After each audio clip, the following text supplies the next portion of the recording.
좌측에 제가 이제 종목을 이렇게 써놨습니다. 자, 무슨 재지? 그래요. 신대양 재지였습니다. 그리고 또 한 가지 종목을 보실게요. 이 종목은요, DYPNF라는 종목인데요. 이거 좀 보십시오. 이게 지금 여러분들 보시는 차트는 주봉인데요. 이와 같이 또 장중에 급락하는 이런 현상이 발생을 했습니다. 자, 이것도요, SG증권과 관련된 겁니다. 그래서 여러분들한테 좀 촘촘하게 좀 설명을 좀 드리고자 말씀을 드릴게요. 요즘 이게 장세를 보면요, 갑자기 주가가 그죠? 가만히 뭐 거래량 없이 조금씩 올라가다가 급격하게 어느 시점에서요, 주가가 급락하고 폭락하는 그런 모습들을 장중에도 여러분들 보실 수가 있는데요. 여러분들 잘 모르시는 게요, 이 CFD라는 건요, 이게 장중에도 증거금을 채워놓지 못하면 장중에도 반대 매매가 나갈 수 있는 상품이 바로 CFD라는 상품입니다. 장외 파생 상품인데요. 자, 우리가 이제 신용을 쓰잖아요. 신용을 쓰시면 그거는 이제 장이 끝나서 이제 마이너스 이제 하가 30%가 떨어지더라도요. 그 다음날 하한가로 반대 매매를 들어갈 수 있게 그 조절 수위를 맞춰 놨습니다만, 이 CFD 같은 경우는 장중에도 반대 매매가 나올 수 있는 상품이라는 거죠. 그래서 지난주 수요일 날 제가 뭐라고 말씀드렸냐면, 제발 금융당국과 제발 우리나라 이 정부 나라님들, 대한민국 개인 투자자들을 좀 살려주십시오라는 말씀을 드린 게 그겁니다. 자, 보시는 건요, 바로 코스피 지수입니다. 코스피 지수를요, 제가 이렇게 쭉 넓게 펼쳐놨는데요. 자, CFD 레버리지에 대해서 좀 말씀드리기 위해서 여러분들과 이 방송을 열었습니다. 자, 보세요. 이 부분은요, 여러분들 아시다시피 팬데믹이었습니다. 자, 코로나19라고 하는 그 전염병이 돌고서요. 이전에 이제 2020년 초반에도 이제 확진자가 계속 뭐 발생을 해서요. 전 세계적으로 난리가 났었죠. 그리고 우리 대한민국도 상당히 힘들었어요, 저때. 그런데 늘 그랬습니다. 세계보건기구에 빨리 어떤 팬데믹 선언을 해야 되지 않느냐라는 이야기가 계속 나왔음에도 불구하고 끝까지 버텼다가요. 여러분들 아시는 3월 중순경, 정확하게 3월 17일 팬데믹 선언을 했죠. 그 이후에 주가는요, 여러분들 보시다시피 그야말로 폭등을 했습니다.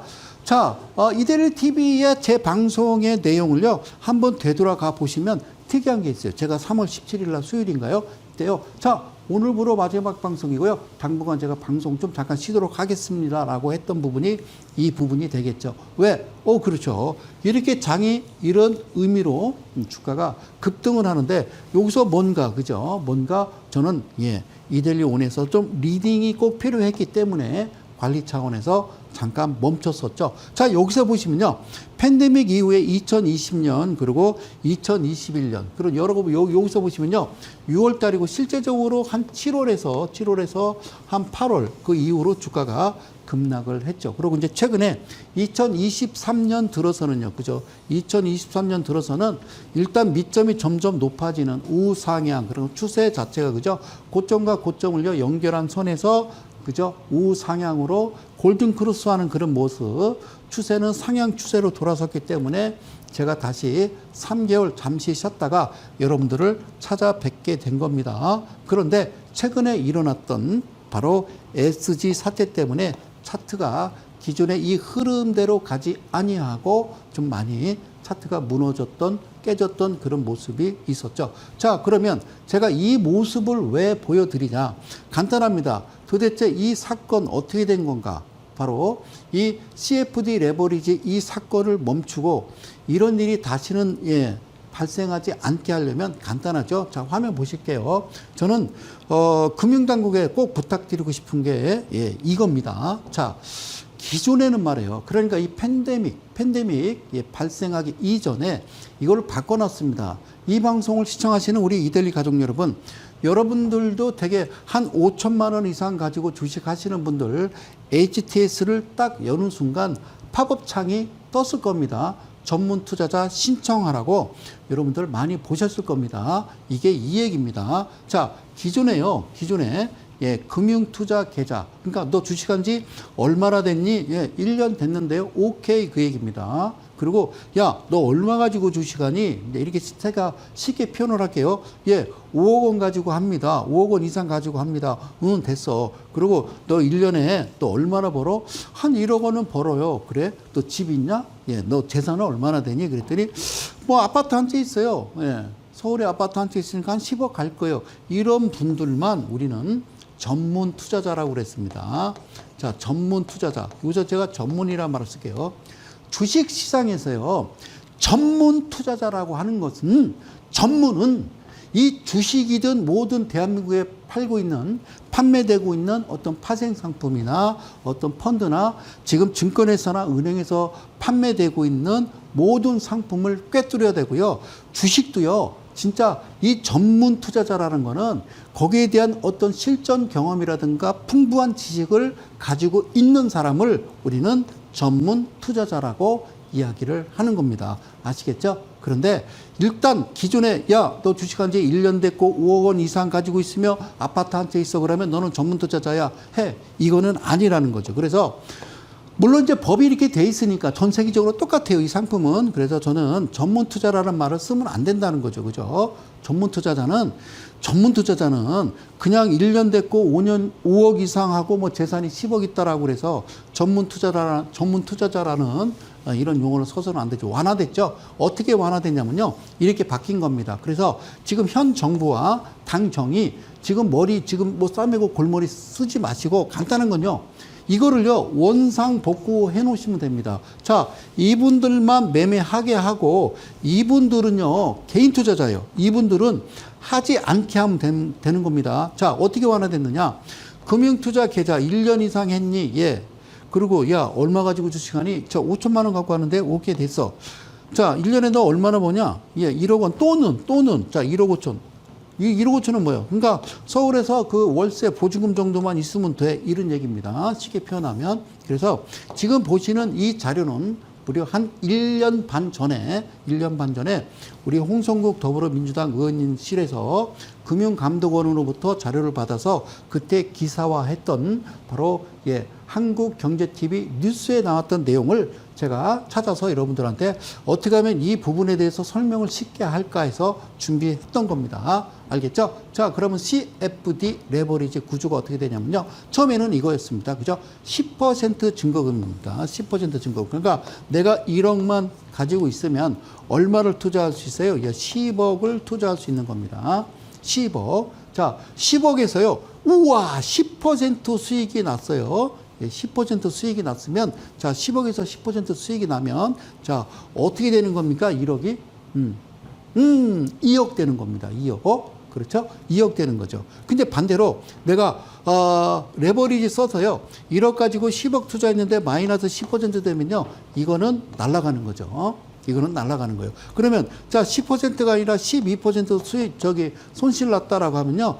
여러분은 일단 증권회사나 이제 은행 신용불량자가 되는 거죠. 그리고 돈을 집어넣어야만 되는 겁니다. 아시겠죠? 그런데 이게 이제 사라졌죠. 이게 사라지고 바뀝니다. 40%로 증거금을 바꾸게 되죠. 그래서 증거금은 그죠? 40%니까 2.5배가 되는 거죠.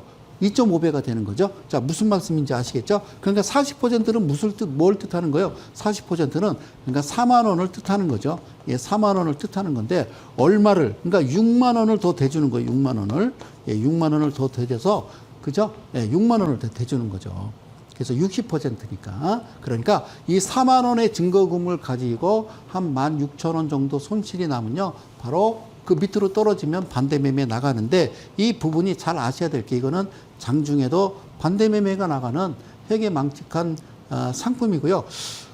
이런 CFD 같은 경우는 아까 보셨듯이요. 뭐 한 5억 정도 주식, 5억 이상 가지고 하시는 분들 또는 한 10억 정도 자산이 있는 분들은 가능하지만 개인 투자자들을 이쪽으로 끌어들여서 뭐 이거를 좀 자유롭게 매매할 수 있게 한다라는 거는 글쎄요, 저는 그렇게 반기지는 않습니다. 개인 투자자는. 그리고 이 방송을 시청하시는 개인 투자 여러분, 신용 쓰지 마시고요. 이건 수수료도 비쌉니다. 그래서 쉽게 표현하기 위해서 제가 이렇게 좀 준비를 했어요. 어때요? 그러니까 10만 원짜리 주당, 예를 들어서 삼성전자가 10만 원이 됐어요. 그럼 10만 원짜리를 100주를 산단 말이죠. 한 주당. 그럼 어떻게 됩니까? 1000만 원이 필요하겠죠. 그죠? 근데 어떻게 됐다?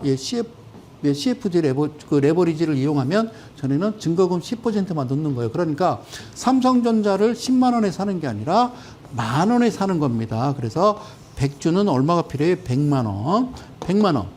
그래서 실제 투자는 1000만 원이 되는 거죠. 수익 나면 괜찮은데요. 수익이 나지 않으면 안 된다는 얘기죠. 그래서 아까 말씀드렸듯이 차트를 보시면, 그죠? 팬데믹 이후에 우상향 할 때, 이때 이 사람들은 이 상품에 많이 손을 댔던 거죠. 자, 그때 당시에요. 이제 1년 전에 기사가 어떻게 나왔냐면, 주가 하락 시 반대매매 손실 시 위험이라고 분명히 기사에 나갔었고요. 그 다음에 CFD 투자자 수가 증감하고 있다라고 해서 이때 이제 나왔던 기사를 보면요. 2019년도에 이 투자자 수 증감이 576명이었는데요. 2020년이 되자, 2020년, 기억나시나요? 팬데믹입니다. 이때 당시에 무려 2,083명으로 무려 262%가 증가했다. 너는 이걸 어떻게 하느냐? 이때 당시에 홍성국 의원실에서 금융감독원으로부터 자료를 받아서 이 내용이 그대로 방송에 나갔던 그런 내용입니다. 이때 갑자기 늘었죠. 지금은 몇 분이나 될까요? 저는 이제 금융감독원의 자료를 요청할 수 없는 위치이기 때문에 말씀을 못 드리는데요. 제 예측이 맞다라면 대략 한 50만 명 정도는 좀 넘지 않을까 이런 생각을 해봅니다. 그래서 지금 그렇죠. 지금 이제 구속됐기 때문에 이제 방송에 나오기 때문에 그 라 대표라고 하는 라더견 씨라고 하는 그 분들, 그러니까 그분은 이제 무허가로 하신 거죠. 그죠? 대개는 이제 이건 이제 어떤 사모펀드 형식으로 이런 상품들을 이제 많이 이제 접하긴 하죠. 그리고 여러분들은 무슨 내가 알 수 없는 펀드라든가 이런 어떤 장외 파생 상품 같은 게 여러분들 어떤 귀에 들어온다라고 그러면 내가 모르기 때문에 모르면 안 하시는 게 좋아요. 주식도 모르는데 어떻게 펀드나 이런 파생 상품에 과감하게 내 전 재산을 이렇게 투자할 수 있을까? 저는 여러분들한테 그냥 극구 반대하고 말리고 싶다. 그 말씀을 드릴게요. 자, 이분은 넘어가고요. 이분 대단하신 분이 옛날에 미래에셋 대표이사 사장님까지 역임하셨던 분이죠. 자, 잘 보세요. 자, CFD 계좌 잔액 추이를 보면요. 이렇게 나옵니다. 2020년 2월입니다. 이때 팬데믹입니다. 이때 1조 1385억에서 2021년 2월에 무려 이 4조 380억 원으로 확 늘어납니다. 이 CFD 계좌 잔액이 이렇게 늘어났대요. 그래서 그때 당시 기사, 방송 뉴스에 뭐라고 나왔냐면 CFD 거래 폭증 증권사 웃음꽃. 증권사가 왜 웃음꽃을 필까요? 그럼요, 수수료가 이게 되게 비쌉니다. 이 수수료가 되게 비싸기 때문에 증권사는 뭐 웃음꽃이죠. 웃음꽃이죠. 그래서 여러분들 잘 보세요. 이때입니다. 잘 기억하세요. 그러니까 2020년과 2021년도의 차트를 보면서 이 생각을 좀 해보시면, 같이 대비해 보시면, 이때 이제 어떤 일이 이제 일어났었는지를 여러분들이 좀 감을 잡지 않겠는가. 그리고 CFD 거래대금 현황을 보면은 개인 비중이 놀랍게도 97.2%가 되겠습니다. 97.2%가 이때 당시에 나왔던 기사 내용을 제가 참조를 합니다. 그러면서 뭐라고 나왔어요? 낮아진 전문 투자 장벽에 증시 호황, 고객 유치 적기, 이렇게 나왔습니다. 언제요? 다시 한번 뒤로 돌아갈게요. 이때 당시에 그렇게 어떤 기사가 뿌려지면은 우리는 어떤 생각을 해요? 그렇죠. 흔하게 썼던 그 말이 이 말이에요. 자, 대박 손실이라는 말이죠. 자, 이 말은 뭐예요? 자, 남들은 CFD라는 상품에 들어가서 대박 나고 있는데 나는 지금이라도 들어가지 않으면 큰일 나겠다. 그런 거죠. 그러니까 이때 당시에 많이 나왔던 이야기가 동학개미, 서학개미, 주린이, 비투, 영끌. 그래서 내가 늘 얘기하는 게, 전에 이제 칼럼을 하나 썼는데요. 우리 기성세대들이 좀 반성을 해야 된다. 그리고 여기에 좀 들어와서 많이 피해를 봤던 사람들은 바로 MZ세대라고 하는 2030 세대입니다. 20대, 30대, 20대, 30대. 자, 20대, 30대 세대들이 앞으로 미래인데 그 친구들한테 어떤 신뢰를 주지 못하고 무너뜨려 버리면 안 되겠죠. 그죠? 물론 어떤 이 팬데믹이라고 하는 어떤 이런 전염병 사태도 있었습니다만 이때 당시에 이런 일이 벌어졌었다라는 거죠. 요렇게 기사 내용이 나오면요. 제가 2030 MZ 세대라 하더라도 야, 나도 이거 하고 싶은데 라고 생각이 들 텐데요. 전문 투자라는 말은 거기에 대한 정말 상당한 지식을 가지고 있고 상당한 경험을 가지고 있는 자만이 가능한데 낮아진 전문 투자 장벽의 증시호황 이것도 일단은 헤드라인 뉴스에 말 언어 자체가 어폐가 있는 거예요. 자, 아셨죠? 어떻게 됐다고요? 기존 완화 후에 이 내용을 보면 너무 현격하게 큰 차이가 있다라는 것을 여러분들이 한눈에 보실 수가 있습니다. 그러면 자, 지금부터 보실 거는요, 어떤 걸 보여드릴 거냐면 바로 이 부분입니다. 사랑하는 이델리 가족 여러분, 그리고 대한민국 개인 투자 여러분, 지금 보시는 이 화면은 1년 전에 바로 그렇죠? 여러분들 아시는 경제 TV에서 나왔던 내용입니다. 지금요, MBC, KBS, SBS 종편방송 그리고 YTN 연합뉴스에서 이렇게 이 화면을 1년 전에 나왔던 이 내용을 보여줬더라면 지금 이 사건에 대해서 SG 사건에 대해서 증권 사건에 대해서 어느 정도 이해를 좀 쉽게 구할 수 있을 텐데요. 운용구조라는 겁니다. 운용구조. 자, 운용구조가 어떻게 되냐면요. 여러분들이요. CFD라고 하는 그 상품을요. 이제 계좌를 하나 터야 됩니다. 그러면 국내 증권사에 여러분들 계좌를 터서 주문을 넣습니다. 주문을 넣으면요.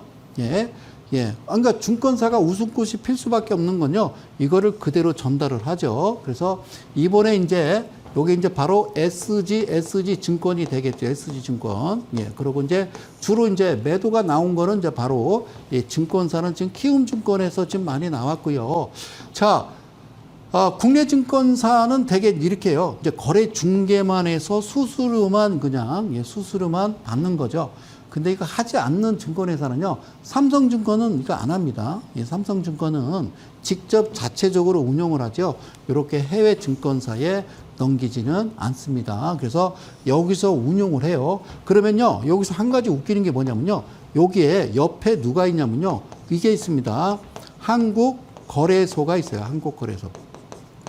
한국증권거래소에서 여기서 주문을 넣을 거 아닙니까, 여기서는. 여기서 저 매수매도 주문은 해외 증권사가 한국거래소를 통할 거 아니에요. 안 그래요?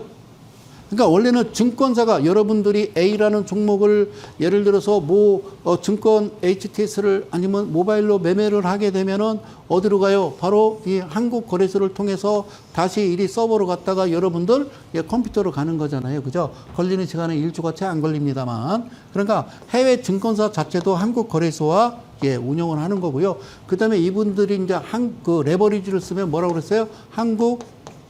한국증권 금융이라고 말씀드렸잖아요. 한국증권금융. 그래서 이런 거죠. 그러니까 뉴스에서요. 알 수 없다라는 거죠. 누가 매도가 나오는지, 누가 매수를 들어가는지 알 수 없다라는 거는 여기서 자료를 공개하지 않기 때문에 우리가 추측밖에 못한다라는 이제 뉴스가 나오는데요.